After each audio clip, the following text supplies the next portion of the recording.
asalaamaaleykum mbokk déglukat yi ñu ngi amaat mbégte di dajeek yéen ci suñu émission allo docteur ni ñu koy defee talaata bu ne 19h ba 20h30 ñu ngi jéggalu ci fukki simili ak juróom yi ñu xaw a rëcc waaye gan bi ñu doon xaar egsi na finalement mu di docteur Boubacar Signaté docteur Signaté ñu ngi lay nuyu bu baax. maa ngi lay fay neexa di ñu ngi ànd ak Val d'Afrique moo leen di may émission bi mardi bu nekk ànd ci aussi ak Ordre des médecins ak Sud FM kon tey jii yemoo ak talaata ñetti fan ci weeru mars atum 2020 ñu ngi fas yéene waxtaane mbirum coronavirus di jàngoro bi nga xamante ne dafa daal di lëmbee àdduna démb la ñu daal di wax ci suñu cas bu njëkk fii ci Sénégal tey jii docteur ñu yëgalaat ñu beneen ñaareelu cas suspect boo xamante ne bàyyi nañu ko mu ñibbi ci ay mbokkam ginnaaw bi résultat yi génne wane ni moom yorewul jàngoro ji sa lecture bu njëkk lan la ci ñaari cas yi ñu jot a amagum nii.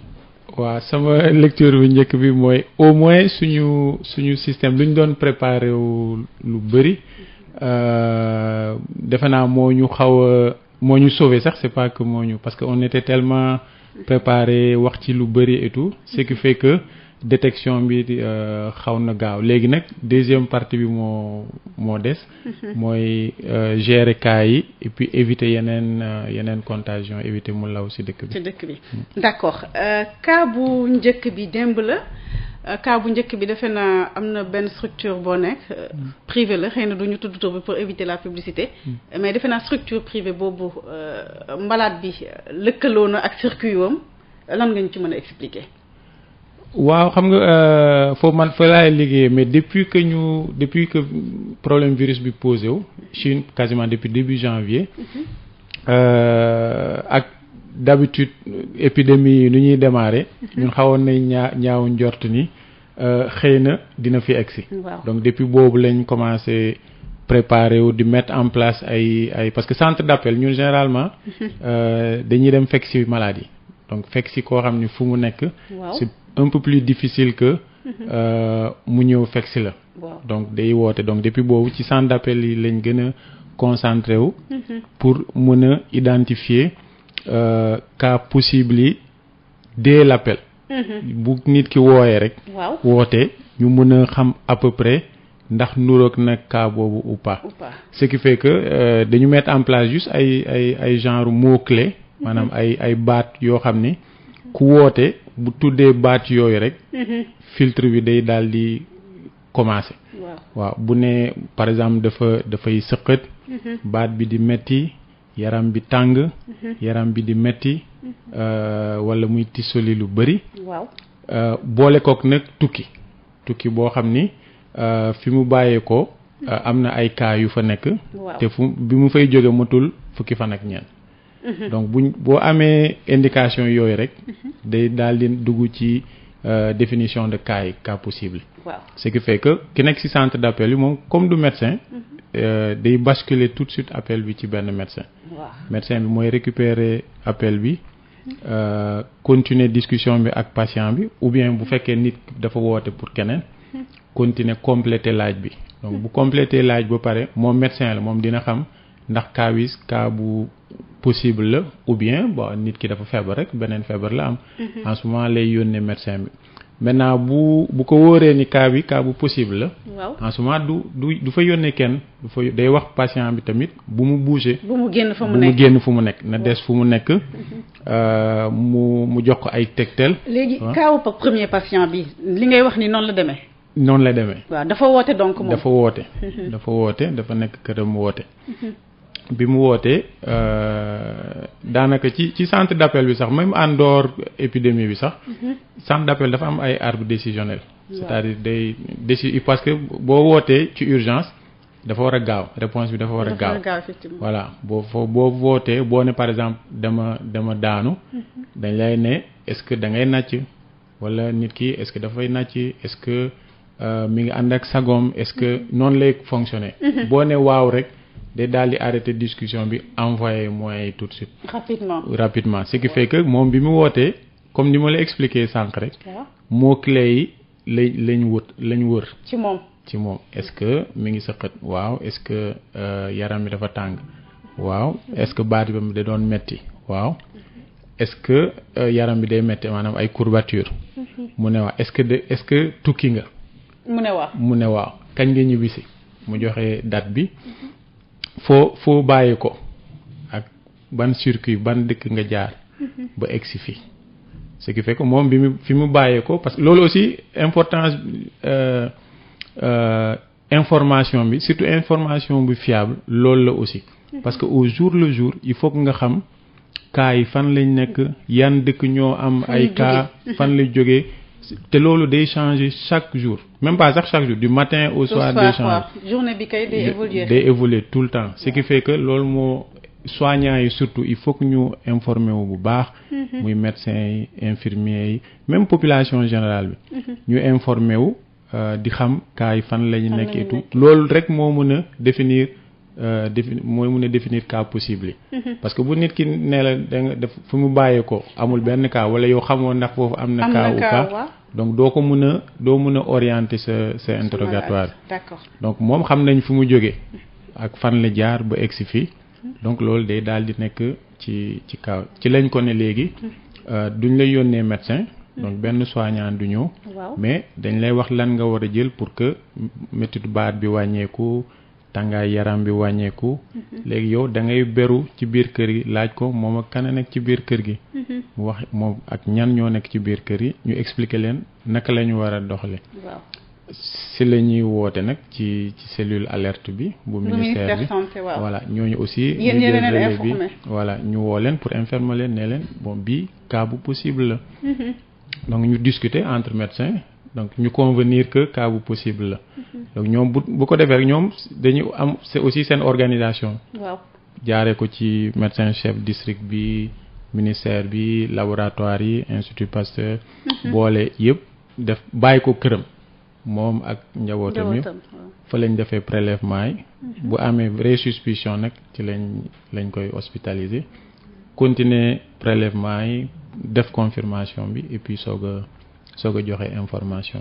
d'accord looloo tax fi mu ne nii mi ngi ci maladie infectieuse ñu téye ndi ko en attendant mais mi ngi tane bu baax mi ngi tane waaw communiqué bi wax na ni mi ngi amélioré bu baax a baax ñu ñaan yàlla mu gën a jóg incha allah docteur est-ce que dañu wax paniquer déjà ñu ngi ci ñaari cas balaa ñuy ubbi antenne bi est-ce que war nañu paniquer ñun ci suñu non waruñu paniquer parce que d'ailleurs que mu nekk ñu doon gérer appel bi ak patient bi moom tiit na c'est normal parce que voilà boo amee ak njabootam ñëppay tiit loolu c'est normal mais moom dafa ànd ak dal waaw sang-froid ñu expliquer ko et puis mu accepter soins yi nangu procédure yëpp parce que loolu c'est important loolu c'est très très très important ci prise en charge même en dehors coronavirus bi sax ñun si man bu may gérer urgence ma gis fi ñi may gérer urgence par exemple bu fekkee dafa am ku feebar wala njaboot gi ñu ànd ak daal généralement su ma paree dama leen di remercier daal bi ñu daal parce que loolu moo may permettre man aussi ma ànd ak sama sago mun a def soins correctement parce que seen sérénité malade bi dafay jouer lu bari efficacité sax traitement bi ñu koy jox voilà malade moom bu stressé ki koy faj tamit day stressé day gën a stressé donc voilà du ce qui fait que panique bi alors inquiétude bi c'est normal ragal bi aussi c'est bañ a ragal bi pour man sax man urgentiste la mais bañ a ragal bi sax baaxul parce que boo ragalul lu la neex ngay def da ngay tëli rek di dem voilà doo jël say matuwaay mais bu mu nekk ragal boo xam ne da lay paralyser nga xam ni doo mun def dara doo liggéey voilà dose ragal bu ndaw rek doy na mais pas panique parce que bu ñu paniquer yooyu day indi yeneen xeetu jafe-jafe voilà ki paniqué ba nga xam ni dafa war a transporter nit ñi ñu liggéey nit ñi duñu liggéey ku paniqué war a ubbi boutique bi nit ñi jënd li ñuy lekk du ubbi boutique bi voilà loolu aussi loolu du sax conséquence directe feebar bi mais conséquence boo xam ne man su ma nekkee fajkat ma war a liggéey te awma carburant parce que ñu paniqué yi tëj nañ seen station yi xam nga du ma mën liggéey voilà donc du ma mën a faj ñeneen ñi loolu moo tax ñuy naan il faut pas que nit ñi paniquer c'est pas que dañu wóolu suñu bopp trop wala foog nañ ni lu ñëw rek mun nañ ko régler non du loolu mais dañu bañ panique bi day gën a compliquer affaire bi day gën a compliquer affaire bi. waaw nit ñi war nañ tiit c'est normal war nañ ragal. loolu moo war a tax nag ñu gën a jox importance prévention bi. déglu autorités yi. parce que ñoom ñoo am information yi. voilà même ñiy liggéey sax man fa laay jëlee information yi. voilà mun naa am yeneen source mais fii Sénégal laa nekk donc source même su ma jëlee tamit beneen source duma ko mën a utiliser parce que du ma dugg ci circuit normal. seen directive ñoom. voilà donc loolu moo tax loolu mooy njëriñu autorités yi loolu mooy aussi importance ñi leen di déglu di suivre.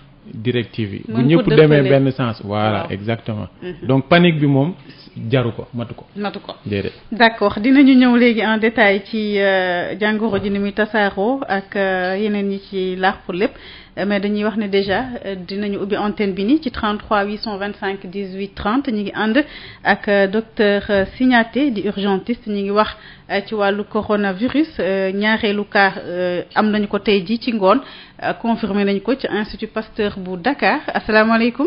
maaleykum salaam wa rahmatullah.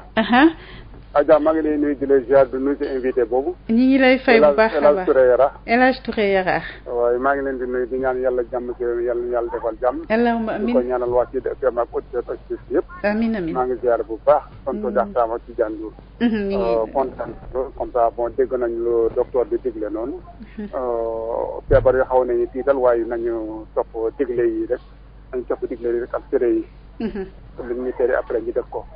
man moom xam nga même bu dee émission bi passé sax boo ma déggoon gis nga man du ma faral di joxe lo man sama doom bu génnee ñu damay taxaw ci kii ma naan ko dama raxaw ci xëy na bon am na façon raxas yoo xam ne pour ça ba koy au moins affaire yooyu waaye moom da nga raxas moom danaa la fekk moom naka jekk man noonu rek laa koy doxalee man naka na nga dama raxas bi boo génnee ci toilette bi nga jël saabu raxas sa loxo bu ñuy set après nga dem sa yoon loolu moom da nga koy jégle pour toujours du question pour feebar bi rek moo tax moo def ko bon maa ngi doon laajte docteur comme que cas yi nii la ñuy ñëwee. bon borom taxi bi dégg bon xam nga dafa am taxi boo ko indi woon te affaire bi boo ko dalee ak léegi xëy na dafa am ñu duggoon ci taxi bi lu ñàkk bon léegi fii ñii comme ça yu mu joxee fii comme ça lu koy kiyee léegi nag ñun comme que ñu fi ci biir Dakar comme ça ñu fi di xëy di wàcc comme ça bon di dugg ci tata yi di xëy di wàcc. léegi moom ñu ñuy dugal comme ça léegi bu nekk ne dara bu la dalee wala dara bu la xawee métti aussi ñu mu joxee nii léegi ñu leen li ñuy def bu jot leen parce que am na ñoo xam ne parce que li ñuy joxee nii numéro yi ñuy joxee nii boo ko jotee tamit encore duñ la jël dañuy fekk man dama koy essayer bu du benn peñaat duñ la jël ci encore cas yu mel nii comme que c'est urgent léegi dama bëgg comme ça mu tegtal ni mu joxee numéro yi nga xam ni moom boo gisee cas yu mel noonu yàlla na ko yàlla yemalee yàlla bu ma dalee kenn ci Sénégalais yi yàlla bu ma dalal kenn waaye nag comme ça boo gisee lu xaw mel noonu muy ci yow muy ci keneen après nooy jaar comme ça pour jot leen. asalaamaaleykum wa rahmatulahi taala wa barakatu. waaleykum salaam wa rahmatulahi taala wa barakatu. jërëjëf El Hadj Touré Dakar Plateau ñu xool yeneen laaj dajale leen donc bàyyi docteur Signaté mu daal di tontu asalaamaaleykum. waaleykum salaam wa rahmatulah. sëriñ bi na nga def. waaw ñu ngi sant yàlla baax. alhamdulilah waaw fooy wootee. maa ngi wootee Guédiawaye. Guédiawaye. d'accord ñu ngi lay déglu. waaw maa ngi rafetlu seen émission bu baax a baax. merci beaucoup. di ñaan yàlla defal mucc rek. amiin. ak bi Sénégal yëpp. allahumma amiin. waaw man laaj bi ma bëggoon laaj ci wàllu coronavirus bi mooy. ndax bokk na ci kiyam yi ñuy mandagal ci moom ndax est-ce que bu la dalee maanaam. ban nu faj la ba mu yor ndax amaan nga chance pour mu dalaat la wala benn yoon rek la lay dal. d'accord laa bëggoon laaj docteur bi. waaw. beneen bi ci des tamit maanaam comme ça symptôme bi ñuy wax maanaam virus bi. maanaam bu tasaaroo rek ñaata temps la mën a dund ci atmosphère bi nii quoi. bu virus bi tasaaroo bi waaw. d'accord durée de vie. d'accord virus bi ñaata temps la mën a dund daal bu génnee ci malade bi maanaam comme ni muy wàllante noonu daal. d'accord. jërëjëf mi ngi doon woowee Guédiawaye ci 33 825 18 30 ñu xool ki ci topp asalaamaaleykum. maaleykum salaam. waaw sëriñ bi na nga def. maa ngi lay ziar bu baax. alhamdulilah foo ñuy woowee.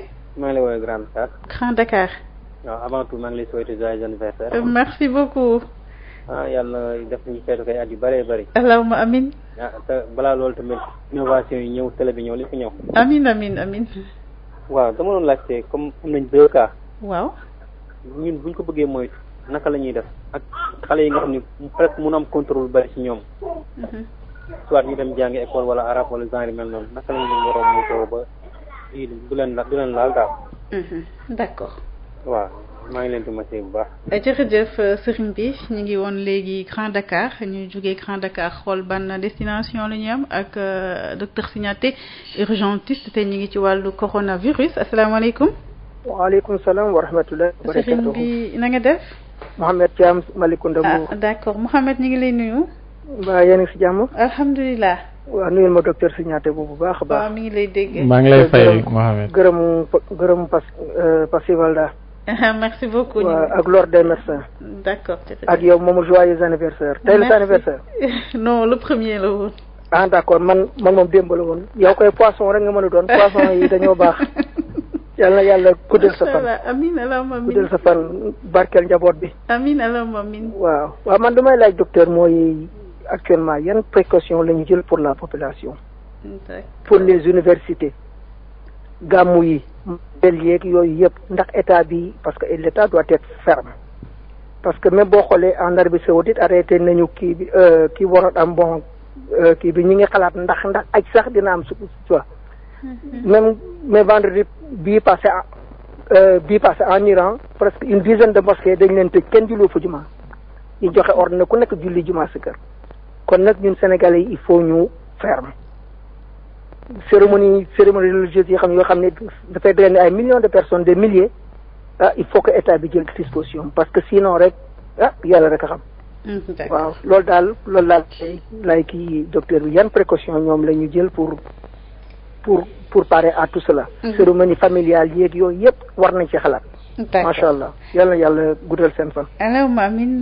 Mouhamed Thiam Mbour ñu jël kenn ñi ci des may ñu mën a tontu bu ñu paree dinañu ubbiwaat ligne bi ci 33 825 18 30 asalaamaaleykum. maaleykum salaam. sëriñ bi na nga def. honorable la de. maa ngi lay nuyu. ñu ngi lay fay. waaye di la xam naa gannaaw dañoo tor bis bi de war a mën a bis sa anniversaire bi. maa ngi lay nuyu di nuyu sama sëriñ bi nga dawal.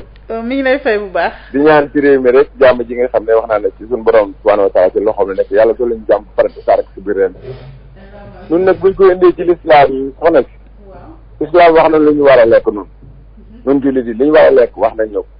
waaye bu fekkee ne nag lu leen neex lekk soxna si loolu dana métti de bu fekkee dana tawe buy dund nga dagg sa bopp buy dund nii nga dagg boobu dem ak moom jëla ko ci dund nga dagg boobu dem ak moom li ne nga di ko lekk jël ay jën yoo xam ne kenn xamul fi mu ko defal jël yu bees sax yu dóor a génn nga def sa soos daay ci bu def ci maanaam ni ñuy lekk moo am la discipline daal loolu tamit nit ñi dañ ko xam parce que bu ñuy lekkin boo xam ne du lekkin bu rafet vraiment luy dund mala bu dund nga di ko lekk directement nii loolu xam nga nday xadi loolu tamit neexul nañu xool ni ñuy lekke alxuraan dafa wax abi seen bi alayhi salaatu salaam ne da leen lekk te na ngeen jël seen loxo ndeyjoor bi te na ngeen wax bismillah même booy joxe sax dafa ne da nga joxe sa loxo ndeyjoor d'accord kon léegi nun nu ñëw lii gars yi di suñu topp réew waa bitim réew di lekk càmmooy ak ñu nañu di ko def ak di lekk mala boo xam ne teewul nga di ko lekk directement loolu maa ngi wax médecin bi sax mu dina ma ci tuuti lu tax nit naka la mën a lekk mala boo xam ne mi ngi dund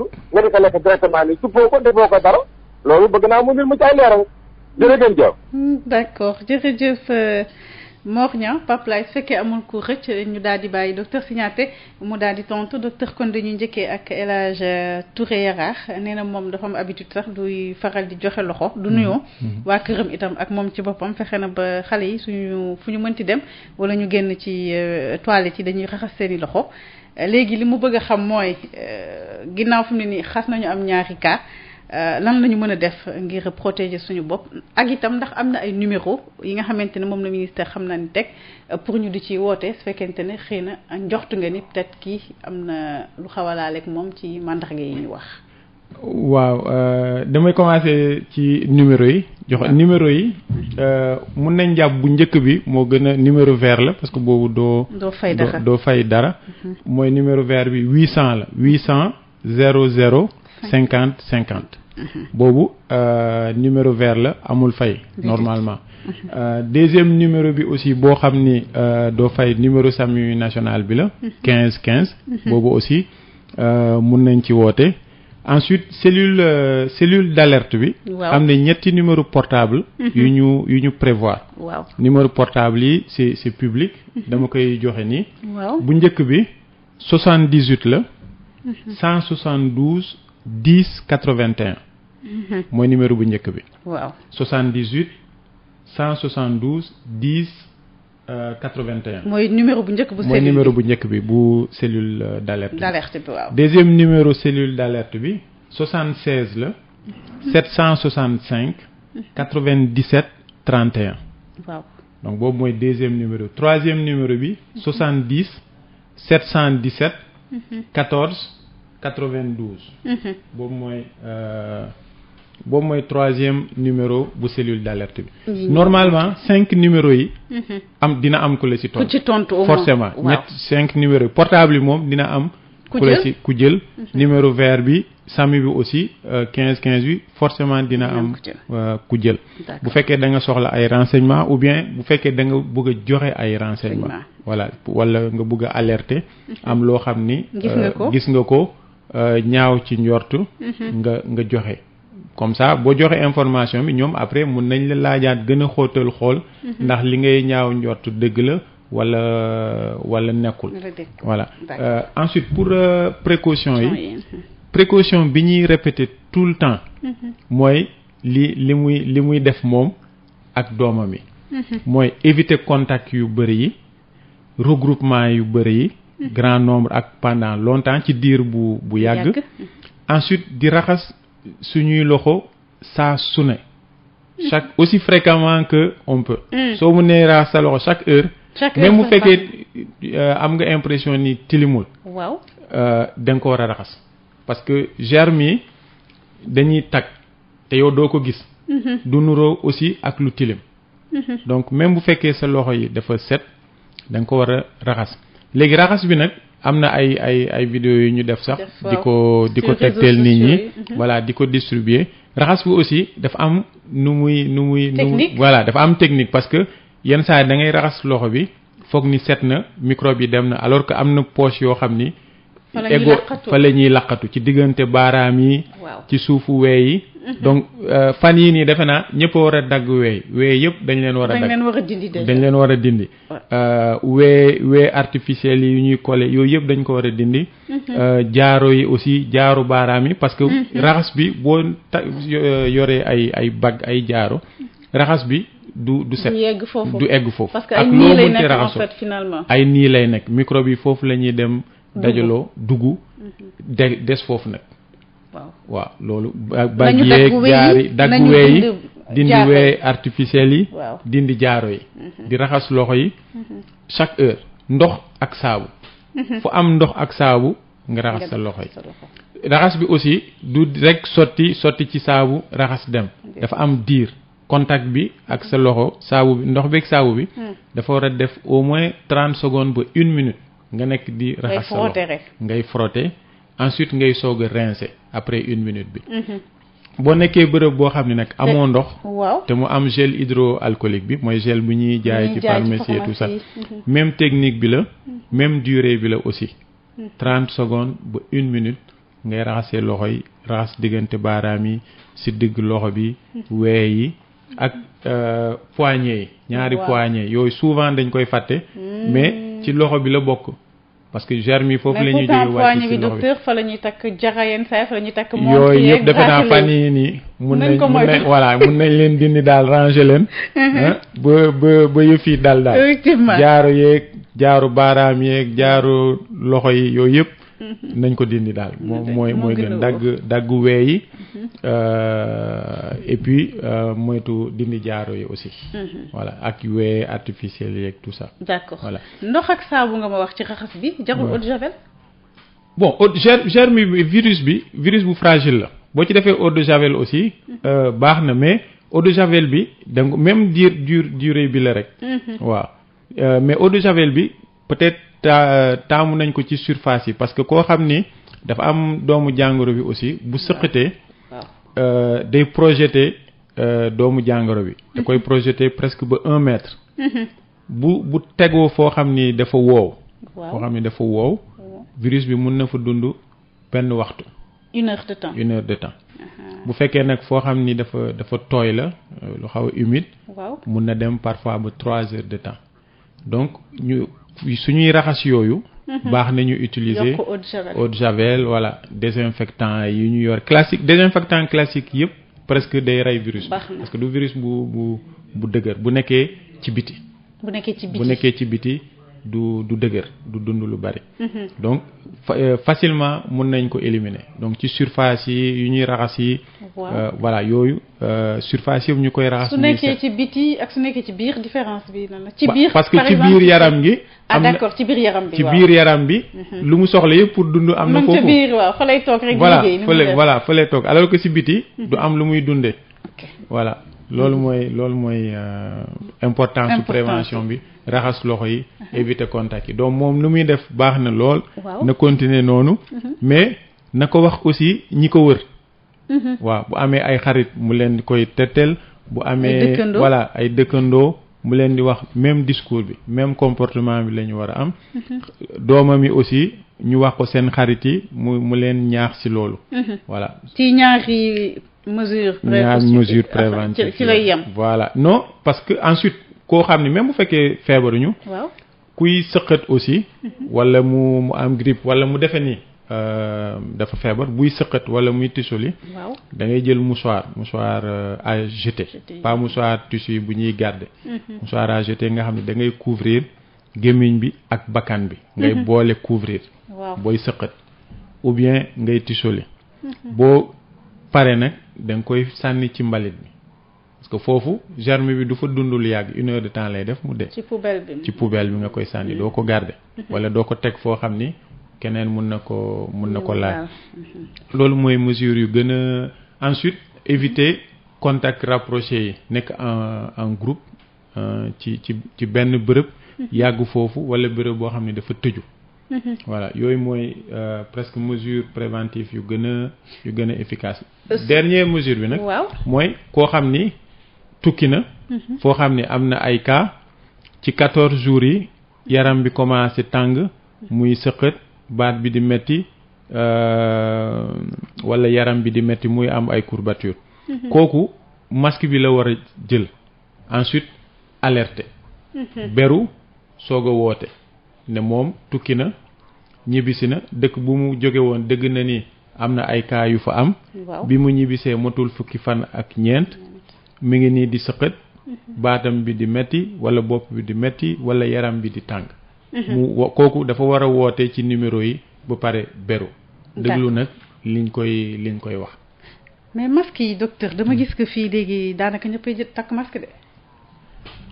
ñi feebar rek ñi feebaragul boog sax lay gis ñuy gën a tag donc masque yi ci li ma comprendre nii ñi nekk cas suspect wala ñi xasa am jàngoro ji wala peut-être ñi nekk ci structure sanitaire yi ñoo ko wax takk.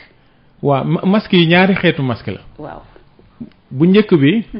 mooy éviter koo xam ni dafa feebar wala dañu yaakaar ni dafa feebar bañ a contaminer ñeneen yi. waaw boobu mooy premier masque mooy masque chirurgical mooy bu oyof bi. bu oyof bu verte boobu noonu. waaw wala parfois mu bleu et tout. kooku c'est pour éviter par exemple man su may sëqat. liy génn ci man bañ a dem ci keneen. waaw masque boobu pour loolu la. waaw beneen xeetu masque bi nag. kooku c'est pour éviter su ma ko solee c'est pour éviter respirer keneen li muy génne man ma respirer ko.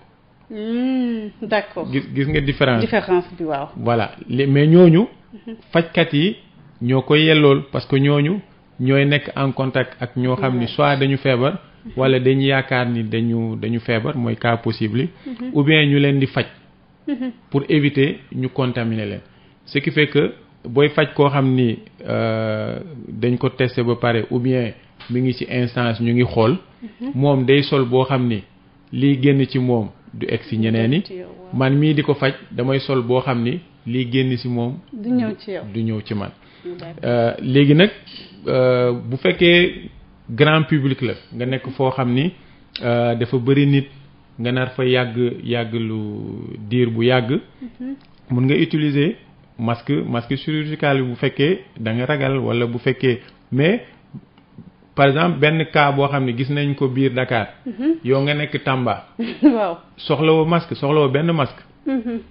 voilà donte am na ay cas yu nekk fii. man est-ce que tey nii bu ma neexee ma dem jëli sama masque takk wala jaru ko. non yow boo nekkoo foo xam ni yaakaar nga ni. parce que loolu aussi mooy difficulté yenn réponse yi. yenn réponse yi difficulté bi loolu la. parce que am na ay cas yoo xam ni amuñu contact ak ñu feebar. directement. te feebar gis nañ ni finalement dañu feebar. dañu am doomu jàngoro bi. am na ñoo xam ni tamit am nañ doomu jàngoro ji te feebaruñu dara jotale. xam nga kooku tamit doo ko mën a xam ci population générale bi pour le moment. voilà loolu moo tax bu ñu gisee benn cas bu ñu confirmé dañuy wër ñëpp ñu mu amal contact. ñi mu mujjee nekkal daal ñi mu mujjee nekkal ci fukki fan ak ñeent yu weesu balaa moom muy signes yi di commencé feeñ ci moom. ñooñu aussi dañ leen di ber. xam nga ñooñu aussi duñu mën a hospitaliser ñëpp parce que feebaruñu. am na ñoo xam ne mën nañu am doomu jàngoro ji te duñu feebar wala am na ñoo xam dañuy soj tuuti rek. ñu daal di wér. dañ leen di surveiller daal. voilà noonu lañ leen di surveiller. donc masque yi discussion bi loolu la. voilà donc réponse bi day xaw a jëfe mais képp koo xam ni yaakaar nga ni fi nga nekk wala fi ngay dem. wala fi ngay jóge mun na am cas possible kooku. mun na bu solee masque kenn du ko wax dara. d'accord Guédiawaye la wootee nee na ndax feebar bi mën nga ko am ba wér mu dellu si waat ak itam durée de vie wu virus bi ci air bi noonu la ko laajee. waaw durée de vie virus bi en fait du virus buy naaw. du virus buy nekk ci ngelaw bi nii des virus bi ci gouttelettes yi lay nekk. léegi gouttelettes yi nag. gouttelette bi ngay sëqat wala boo sëqatee ñaar yëpp. waaw ñaar yëpp ay gouttelettes ñooy génn. taayu gouttelettes yi ñooy différencier bu nekkee gouttelettes yu mag yi la loolu la ñuy woowee postillon yi yooyu dañuy génn rek daal di wadd ci suuf. waaw yooyu ñooy bu fekkee surface bu wow la 1 heure la sànq wax naa ko. bu surface bu tooy la mun na dem ba 3 heures. léegi bu fekkee ay gouttelettes yu ndaw la. yooyu day jël tuuti temps avant muy wàcc carrément. voilà loolu moo tax nag boo nekkee boo ko jegee. 1 mètre ba 2 mètres bu tisolee day am diir boo xam ni boo nooyee li ko jege. mën nga ko jot voilà mën nga ko jot. loolu moo tax ñuy recommander distance boobu ñu respecté ko. distance su 2 mètres. wala ab 2 mètres. 2 mètres voilà entre 1 mètre ak 2 mètres parce que virus bi aussi loolu mooy difficile am na lu bëri renseignement yu bëri yoo xam ni. amaguñu ko. mais entre 1 mètre ba 2 mètres daal. normalement parce que tisoli bu normal même koo xam ni feebarul. wala sëqat flux air bi à peu près 1 mètre lay def. donc ci loolu la ñuy basé wu ne gouttelettes yooyu di génn ak vitesse bu muy génnee noonu. donc à peu près 1 mètre lay nekk. donc boo ko soree 2 mètres. y a peu de chance que mu yegsi ci yow. d'accord. ensuite li beneen laaj mooy immunité la en fait. c'est-à-dire nga feebar wér ensuite amaat doomu jàngoro.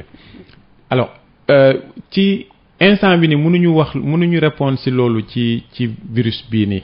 parce que am na yeneen virus yoo xam ni boo ko amee comme par exemple varicelle par exemple boo ko amee sa yaram bi day defar ay soldats ay anticorps yoo xam ni ñooy dañuy desaat fii en veille. virus bu ñëwaatee rek dañ koy xàmmee. dañ koy attaquer donc doo développer feebar bi mais am na yeneen virus yoo xam ni du ñu comporté wu noonu. c'est comme grippe normale bi rek grippe saisonnière bi. voilà boo ko amee ren déwén boo vacciné wul ci suusu déwén bi. da nga koy amaat voilà mais bii mënuñu xam parce que ñi jot da am doomu jàngoro ji bi. wér xamaguñu ndax. dinañ ko développer voilà bu ñu amaatee ak contact ak virus bi naka la ñuy comporter réagir voilà. d'accord kon dañuy ànd tuuti ak service commercial wala ñuy dellusiwaat ci antenne bi. pasti Valda raxul dara dàkkande kese lañ ko defaree produit Valda yi mën ngeen ko am suñuy boutique Valda yi wala ngeen woote ci numéro 77 219 98 45 wala ngeen dem ci www.boutiquevalda.com Val d'Afrique moo leen di may seen émission Allo Docteur.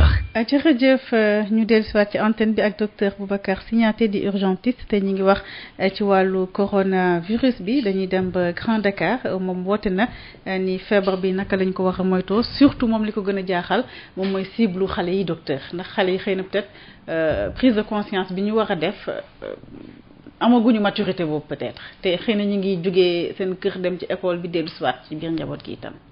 waaw ce qui fait que pour xale yi ñaari attitude la ñu war a am. waaw attitude bu njëkk bi ci kër gi la d'abord. beneen attitude bi mun na nekk ay recommandations ci école yi. mais attitude bu njëkk bi il faut que ñu jàngal leen déjà nu ñuy raxasee loxo yi. déjà ensuite ñu expliquer leen de façon simple lu tax ñu koy def. parce que buñ ko comprendre rek day facile day yomb ci ñoom buñ leen ko imposer ou bien expliquer leen ko façon boo xam ne daf leen di tiital.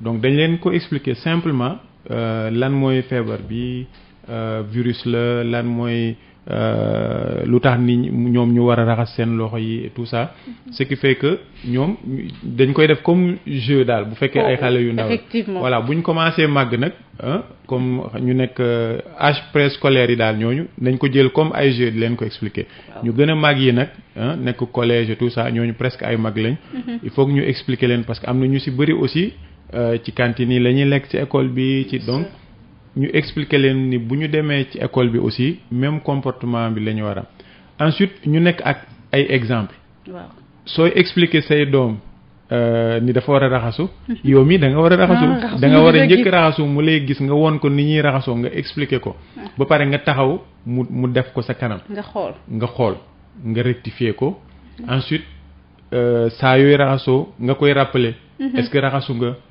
bi nga ñibbisee est-ce que raxasu nga bi nga génnee est-ce que raxasu nga bu génnee toilette est-ce que raxasu nga ainsi de suite bu ko tàmmee noonu rek ce sera plus facile.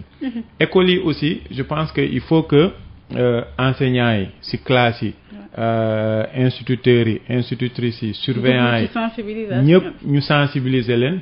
am na ay écoles yoo xam ni day am levée de couleur chaque matin. mun nañ profiter ci levée de couleur bi ci moment boobu. sensibiliser leen pendant 2 à 3 minutes expliquer leen.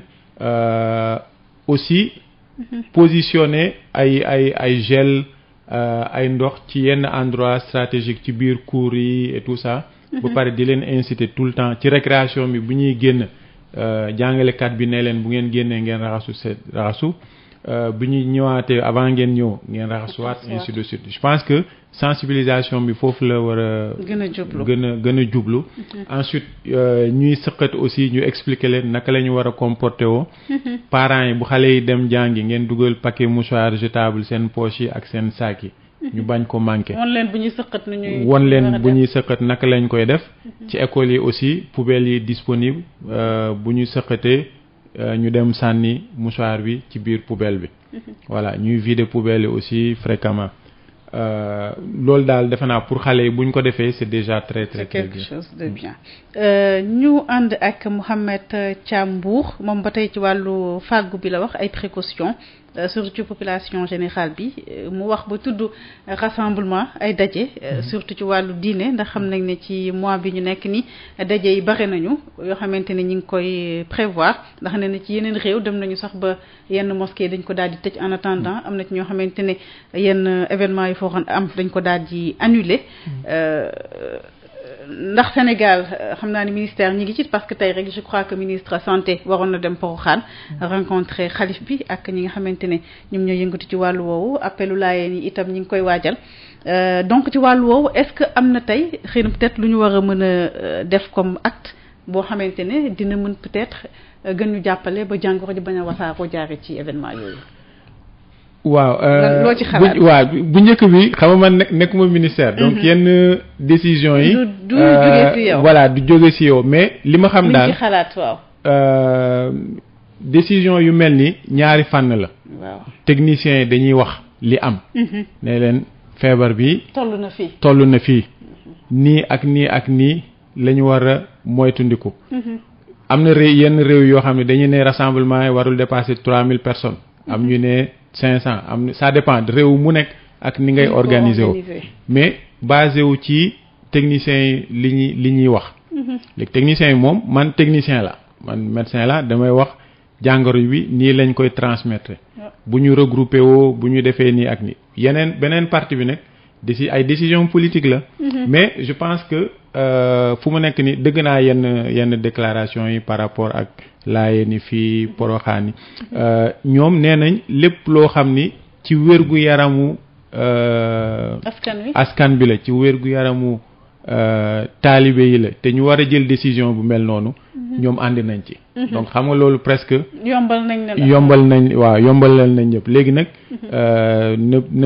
na politique yi am seen courage jël décision buñ ne rassemblement bi nombre bi bu mu am voilà ñu déggoo ci ñëpp déggoo ci voilà mais li ëpp importance daal ñëpp déggoo ci ñëpp ànd ci même côté bi voilà même mouvance bi ñu bañe ñii jaar nii ñële jaar ñële ñu voilà pour man daal loolu moo ëpp importance fu mu nekk ni d'accord Mor Niang la ñuy mujjee balaa ñuy ubbiwaat antenne bi li ñuy lekk nee na dañ ci war a bàyyi xel bu baax a baax ndax lu ci bare yenn saa yi feebar fa lay jaaree.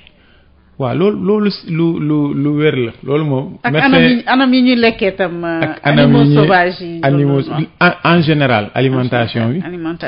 alimentation bi bon benn citation la boo xam ne bon c'est à controverse am na ñoo xam ne moo ko wax ñeneen yi ne waxuñu ko. mais ñun bi ñuy prêter serment.